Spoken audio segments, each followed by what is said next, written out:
Hello दोस्तों, यदि आप भी क्लास 12th का 6 और 9 फरवरी को हिंदी का फाइनल परीक्षा देने वाले हैं तो अभी की इस क्लास में क्लास 12th के लिए हिंदी के हम लोग क्वेश्चन पेपर देखेंगे जो आपके 6 और 9 फरवरी के फाइनल परीक्षा में पूछा जाएगा। तो आप लोग इस क्लास में अंत तक बने रहिएगा। ये हिंदी का क्वेश्चन पेपर है क्लास 12th के लिए 6 और 9 फरवरी हिंदी के फाइनल परीक्षा के लिए। 6 फरवरी को आर्ट्स के लिए हिंदी का फाइनल परीक्षा होने वाला है और 9 फरवरी को आईएससी यानी साइंस के लिए हिंदी का फाइनल परीक्षा होने वाला है। तो ये हिंदी का क्वेश्चन पेपर है आईए, आईएससी और आईकम यानी साइंस, आर्ट्स, कॉमर्स तीनों के लिए ये हिंदी का क्वेश्चन पेपर है। तो आप लोग क्लास को पूरा वॉच कीजिएगा। विषय कोड अलग अलग रहेगा तीनों का। यहाँ पर देख सकते हो इंटरमीडिएट एग्जामिनेशन 2026 एनुअल यानी वार्षिक फाइनल परीक्षा 2026 के लिए ये क्लास 12th हिंदी का क्वेश्चन पेपर है।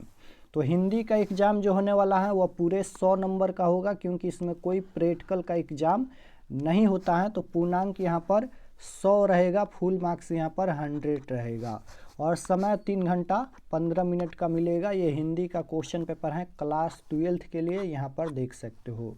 तो आइए पहला नंबर क्वेश्चन देखते हैं। 1 से लेकर 100 तक ऑब्जेक्टिव क्वेश्चन आपके परीक्षा में पूछा जाएगा जिनमें से किन्हीं 50 प्रश्नों के उत्तर देना है फाइनल परीक्षा में। तो पहला नंबर क्वेश्चन यहाँ पर पूछा गया है कि अर्धनारीश्वर का किस विधा से संबंध है।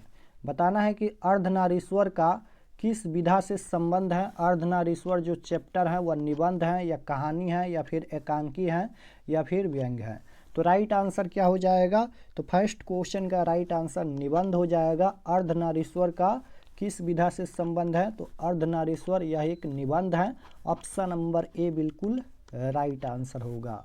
क्वेश्चन नंबर 2 यहाँ पर पूछा गया है रविंद्र का संधि विच्छेद है। रविंद्र का संधि विच्छेद पूछा गया है। तो रविंद्र का संधि विच्छेद क्या होता है? तो राइट आंसर हो जाएगा रवि प्लस इंद्र होता है। ऑप्शन नंबर ए में दिया गया है। Option number A right answer हो जाएगा। रविंद्र का संधि विच्छेद रवि प्लस इंद्र हो जाएगा। क्वेश्चन नंबर 3 देखिएगा, पूछा गया है कि जानने की इच्छा रखने वाले को कहते हैं। तो जानने की इच्छा रखने वालों को क्या कहते हैं? तो याद रखिएगा यहाँ पर ये हो जाएगा जिज्ञासु। Option number B right answer होगा। क्वेश्चन नंबर 4 की ओर चलते हैं। 4 नंबर क्वेश्चन देखिए यहाँ पर पूछा गया है। क्वेश्चन नंबर 4 है यहाँ पर कि जयशंकर प्रसाद किस वाद से संबंधित रचनाकार हैं। बताना है कि जयशंकर प्रसाद किस वाद से संबंधित रचनाकार हैं। तो क्वेश्चन नंबर 4 का राइट आंसर क्या होगा? जयशंकर प्रसाद किस वाद से संबंधित रचनाकार हैं? तो ये छायावाद के। Option number A right answer हो जाएगा छायावाद।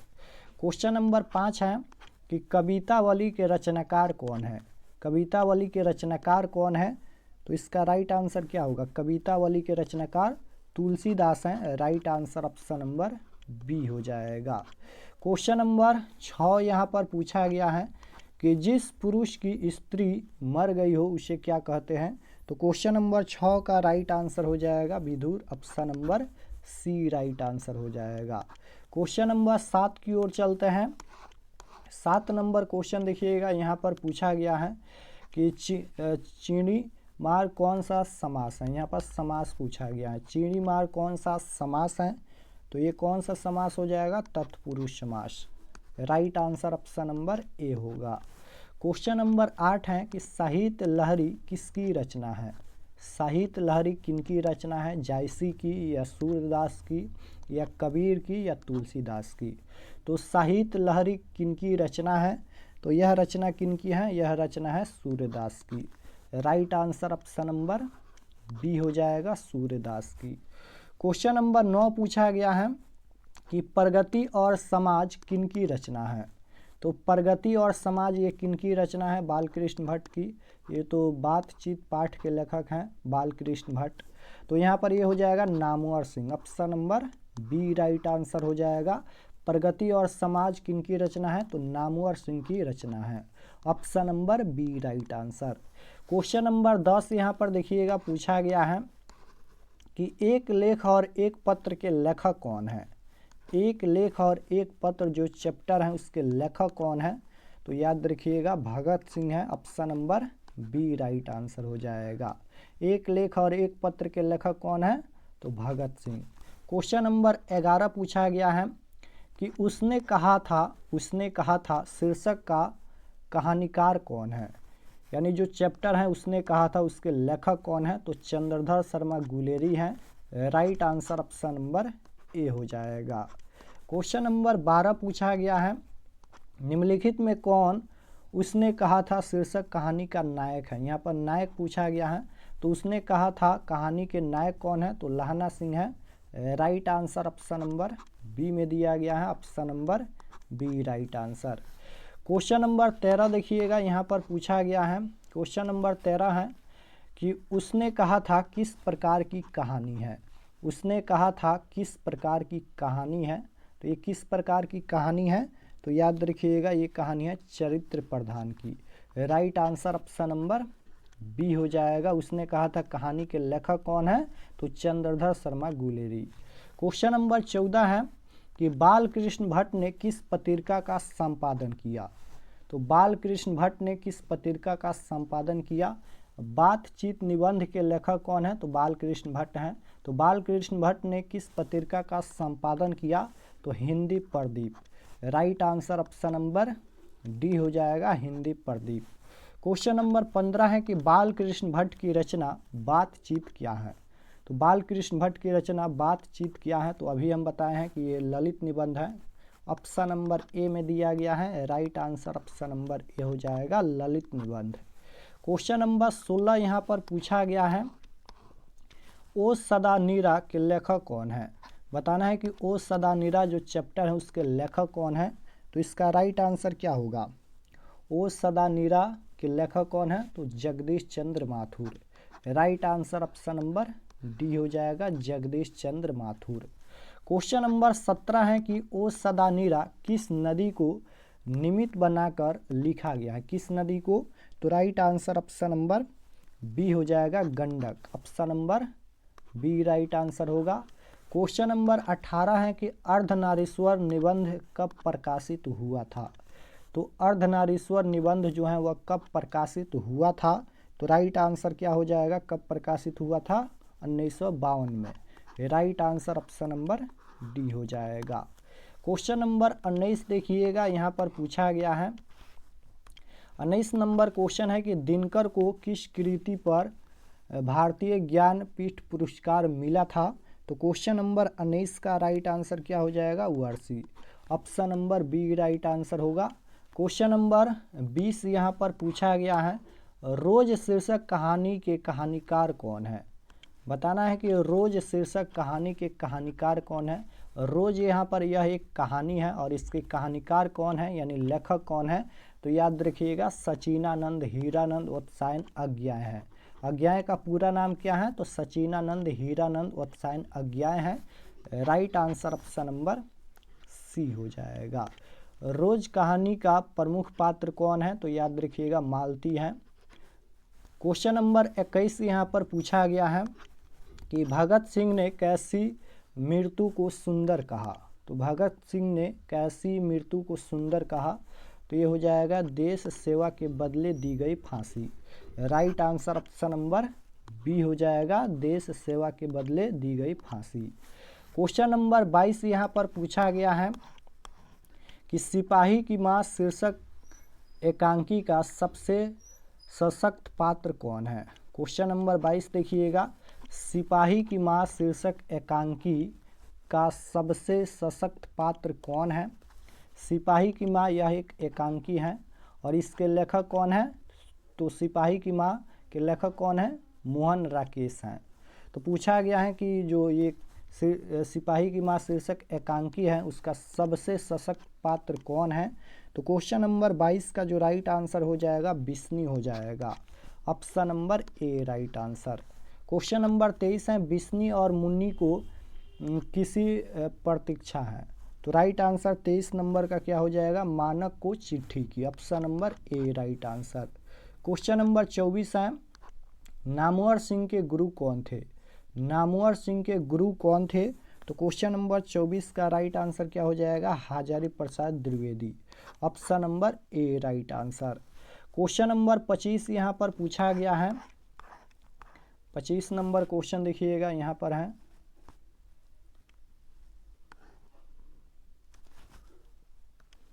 पच्चीस नंबर क्वेश्चन है कि नामवर सिंह ने किस पत्रिका का संपादक रहे? बताना है कि नामवर सिंह ने किस पत्रिका के संपादक रहे। तो क्वेश्चन नंबर 25 का राइट आंसर हो जाएगा आलोचना। Option number C right answer होगा आलोचना। क्वेश्चन नंबर 26 देखिए यहाँ पर पूछा गया है। 26 नंबर क्वेश्चन है यहाँ पर, जूठन किसकी आत्मकथा है? बताना है जूठन किसकी आत्मकथा है। तो ये ओम प्रकाश वाल्मीकि की। Right answer option number B हो जाएगा। क्वेश्चन नंबर 27 यहाँ पर देखिएगा पूछा गया है। 27 नंबर क्वेश्चन है, जूठन के हेडमास्टर का क्या नाम है? तो राइट आंसर क्या हो जाएगा? जूठन के हेडमास्टर का नाम क्या है? तो ये हो जाएगा कलीराम। ऑप्शन नंबर ए में दिया गया है, कलीराम होगा option number A right answer. Question number 28 है कि हंसते हुए मेरा अकेलापन के लेखक कौन है? तो हंसते हुए मेरा अकेलापन के लेखक कौन है? तो इसका राइट आंसर क्या हो जाएगा? Malayaj. Option number A right answer. Question number 29 देखिएगा यहाँ पर पूछा गया है। 29 नंबर क्वेश्चन है कि तिरिच शीर्षक कहानी के कहानीकार कौन है? तिरिच शीर्षक कहानी के कहानीकार कौन है? तो राइट आंसर क्या हो जाएगा? क्वेश्चन ये पूछा गया है कि तिरिच शीर्षक जो कहानी है उसके कहानीकार यानी लेखक कौन है? तो उदय प्रकाश हैं। Right answer option number C हो जाएगा उदय प्रकाश। क्वेश्चन नंबर 30 यहाँ पर देखिएगा पूछा गया है कि तिरिच हैं। तो 30 का राइट आंसर क्या हो जाएगा? तिरिच हैं एक विषैला और भयानक जंतु। Right answer option number C हो जाएगा। क्वेश्चन नंबर 31 देखिएगा पूछा गया है। 31 नंबर क्वेश्चन है, तुलसीदास कैसे कवि थे? तुलसीदास कैसे कवि थे? तो ये हो जाएगा साम्यवादी। Option number A right answer. Question number 32 यहाँ पर पूछा गया है। 32 नंबर क्वेश्चन है, कबहू अवसर पाई यहाँ अब संबोधन किसके लिए है? तो राइट आंसर क्वेश्चन नंबर 32 का सी हो जाएगा यहाँ पर सीता। क्वेश्चन नंबर 33 है, भक्तमाल किसकी रचना है? भक्तमाल किसकी रचना है? तो यह रचना किसकी है? यह रचना है नाभादास की। राइट आंसर ऑप्शन नंबर ए हो जाएगा। भूषण किस काल के कवि हैं? बताना है कि भूषण किस काल के कवि हैं। तो राइट आंसर हो जाएगा रीति काल के। Option number D correct answer. Question number 35 देखिएगा पूछा गया है यहाँ पर। 35 नंबर क्वेश्चन है कि सुंगनी साहू परिवार किनसे संबंध था? तो right answer option number D हो जाएगा जयशंकर प्रसाद से। क्वेश्चन नंबर 36 है, यूरोप के लोगों में बात करने का हुनर है, यह किसने कहा? तो क्वेश्चन नंबर 36 का राइट आंसर हो जाएगा बालकृष्ण भट्ट ने कहा। क्वेश्चन नंबर 37 यहाँ पर पूछा गया है। 37 नंबर क्वेश्चन है कि सच है जब तक मनुष्य बोलता नहीं है तब तक उसका गुण दोष प्रकट नहीं होता है, यह किसने कहा? सबसे पहले ये बताइए कि ये जो पंक्ति लिखा गया है किस चैप्टर से लिखा गया है, यानी किस चैप्टर से ये पंक्ति लिया गया है? सच है जब तक मनुष्य बोलता नहीं है तब तक उसका गुण दोष प्रकट नहीं होता है। तो यहाँ पर देखिएगा ये बातचीत चैप्टर से लिया गया है और इसके लेखक कौन है? तो बालकृष्ण भट्ट हैं। तो right answer option number C हो जाएगा यहाँ पर। बातचीत पाठ के लेखक कौन है? तो बालकृष्ण भट्ट हैं। क्वेश्चन नंबर 38 यहाँ पर पूछा गया है। 38 नंबर क्वेश्चन है कि चंद्रधर शर्मा गुलेरी की लिखी कौन सी कहानी नहीं पूछा गया है यहाँ पर, कौन नहीं है? तो तिरिच यहाँ पर नहीं है। उसने कहा था कहानी के लेखक कौन है? तो चंद्रधर शर्मा गुलेरी हैं। बुध का कांटा, तो ये भी रचना चंद्रधर शर्मा गुलेरी की है। सुखमय जीवन, ये भी रचना है। तो पूछा गया था कौन नहीं है? तो तिरिच नहीं है। Right answer option number D हो जाएगा। 39 नंबर क्वेश्चन है यहाँ पर कि कौन से रचनाकार बिहार से संबंधित नहीं है। नहीं पूछा गया है यहाँ पर कौन से रचनाकार बिहार से संबंधित नहीं है। तो राइट आंसर क्या हो जाएगा, Shamsher Bahadur Singh. Right answer option number D हो जाएगा। शमशेर बहादुर सिंह को कवियों का कवि कहा जाता है, ये भी आपको याद रखना है। क्वेश्चन नंबर 40 है, कर्बक में कौन सी बात पाई जाती है। कर्बक में कौन सी बात पाई जाती है। तो इसका राइट आंसर क्या हो जाएगा, प्रेम की महिमा। Option number A right answer हो जाएगा। क्वेश्चन नंबर 41 यहाँ पर पूछा गया है। 41 नंबर क्वेश्चन है कि 9, 2, 11 होना मुहावरे का अर्थ है। तो 9, 2, 11 होना मुहावरे का अर्थ क्या होता है, भाग जाना। राइट आंसर ऑप्शन नंबर ए हो जाएगा। क्वेश्चन नंबर 42 है, नाक का बाल होना मुहावरे का अर्थ है। तो नाक का बाल होना मुहावरे का अर्थ पूछा गया है। तो राइट आंसर क्या हो जाएगा, प्रिय बोलना। Option number B right answer. Question number 43 यहाँ पर पूछा गया है कि जगदीश का संधि विच्छेद, संधि विच्छेद पूछा गया है। तो जगदीश का संधि विच्छेद क्या होता है। तो इसका संधि विच्छेद हो जाएगा जगत प्लस ईश। ऑप्शन नंबर बी में दिया गया है। राइट आंसर बी हो जाएगा। रात का विलोम है। रात का विलोम क्या होता है। तो विलोम शब्द मतलब उल्टा शब्द होता है। विलोम शब्द मतलब उल्टा शब्द होता है।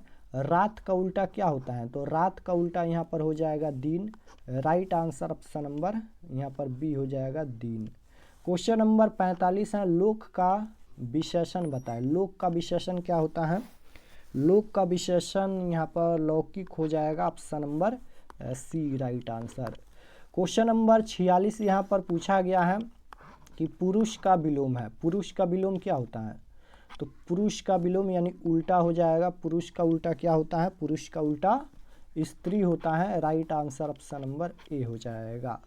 यहाँ पर ये नारी महिला ये पर्यायवाची शब्द हैं, लेकिन यहाँ पर विलोम पूछा गया है तो स्त्री होगा। क्वेश्चन नंबर 47 है, महोत्सव का संधि विच्छेद। तो महोत्सव का संधि विच्छेद क्या होगा। तो राइट आंसर हो जाएगा महोत्सव का संधि विच्छेद महा प्लस उत्सव। Option number B right answer हो जाएगा, महा प्लस उत्सव। क्वेश्चन नंबर 48 यहाँ पर पूछा गया है कि संतोष का संधि विच्छेद। यहाँ पर संतोष का संधि विच्छेद पूछा गया है। तो संतोष का संधि विच्छेद क्या होता है। तो सम प्लस यहाँ पर तोष। Right answer option number B हो जाएगा, सम प्लस तोष।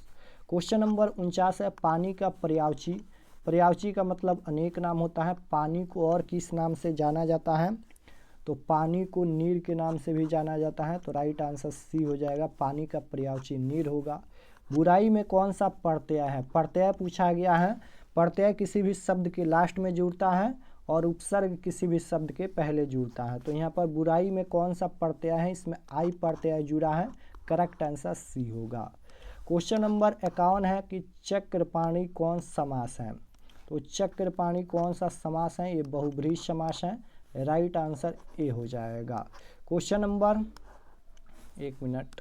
यहाँ पर 52 नंबर क्वेश्चन देखिएगा, पूछा गया है दिग्गज किस संधि का उदाहरण है। दिग्गज किस संधि का उदाहरण है। तो ये व्यंजन संधि का उदाहरण है। Right answer option number B होगा। क्वेश्चन नंबर 53 देखिएगा, यहाँ पर पूछा गया है 53 नंबर क्वेश्चन है, रात दिन कौन सा समास है। दिन रात या रात दिन ये कौन सा समास है। तो दोनों शब्द अलग अलग हैं, रात और दिन। और बीच में यहाँ पर ध्यान से देखिएगा तो योजक चिन्ह लगा है, इस तरह से योजक चिन्ह लगा है। तो इसको कौन सा समास बोलेंगे। तो ये कौन सा समास होगा, बीच में यहाँ पर योजक चिन्ह लगा है। तो याद रखिएगा ये हो जाएगा द्वंद्व समास। Right answer option number B हो जाएगा। दिन रात जैसे माता पिता, ये द्वंद्व समास का उदाहरण होता है। क्वेश्चन नंबर 54 है, दूज का चांद होना मुहावरा का अर्थ है। मुहावरा पूछा गया है। तो बहुत दिन पर दिखाई देना। Right answer option number B हो जाएगा। क्वेश्चन नंबर 55 है, यहाँ पर नया की विलोम क्या होगा। नया का यहाँ पर विलोम शब्द पूछा गया है। विलोम मतलब उल्टा। तो नया का उल्टा क्या होता है। नया का उल्टा पुराना हो जाएगा ना। Option number A right answer होगा। नया का उल्टा क्या होता है, पुराना। ग्राम का विशेषण। तो ग्राम का विशेषण ग्रामीण होता है। Option number A right answer. Question number 57 देखिएगा, पूछा गया है यहाँ पर तल्लीन का संधि विच्छेद क्या होगा? तल्लीन का संधि विच्छेद पूछा गया है तो तत् plus lean, option number A right answer. चंद्रमा का पर्यायवाची शब्द पूछा गया है तो चंद्रमा को और किस नाम से जाना जाता है? तो शशि के नाम से भी जाना जाता है। तो चंद्रमा का पर्यायवाची शब्द यहाँ पर शशि हो जाएगा। क्वेश्चन नंबर 59 देखिएगा, यहाँ पर पूछा गया है हनुमान बाहुक रचना कितने छंदों की है? बताना है यहाँ पर हनुमान बाहुक रचना कितने छंदों की है? तो राइट आंसर क्या हो जाएगा? 44 छंदों की, option number A right answer हो जाएगा 44। 60 नंबर क्वेश्चन देखिएगा, यहाँ पर पूछा गया है तितली उपन्यास किनकी रचना है? तितली उपन्यास किनकी रचना है? तो यह रचना किसकी है? तितली उपन्यास किनकी रचना है? तो यह रचना जयशंकर प्रसाद की है। Right answer option number C हो जाएगा, जयशंकर प्रसाद। तो इस क्लास में हम लोग टोटल 60 क्वेश्चन देखे हैं। आप लोग कमेंट में बताइए कि आपका कितना क्वेश्चन सही हुआ। और अगर आप लोग चैनल पर नए होंगे तो चैनल को ज़रूर सब्सक्राइब कर लीजिएगा। डेली आप लोग का क्लास होने वाला है और वैसे क्वेश्चन हम बताएंगे जो आपकी परीक्षा में 100% पूछा जाएगा। तो आप लोग सभी क्लास को ज़रूर ज्वाइन कीजिए।